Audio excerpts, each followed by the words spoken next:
Don't let go. Don't let go. Come on. Come on. Don't let go. What's going here is very important for the boys because it's rare that at an age of 17 some of the boys will be coached by coaches from Arsenal. Being coached by people from abroad gives them an impetus to do well in future. Today we learn about passing, how to turn the ball, how to break the ball, how to control. You control, you give a pass. You break the ball, you give a pass. You turn, you give a pass. Training is wonderful training because in Zambia we don't know how to trap in, to turn in, but we came here to Ghana, we know how to trap in and controlling the ball. The coach is well experienced and we are learning a lot from him. Coaching is always a learning process.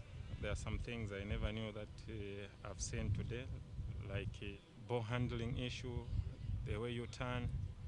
I know something about turning, but today I've seen something new.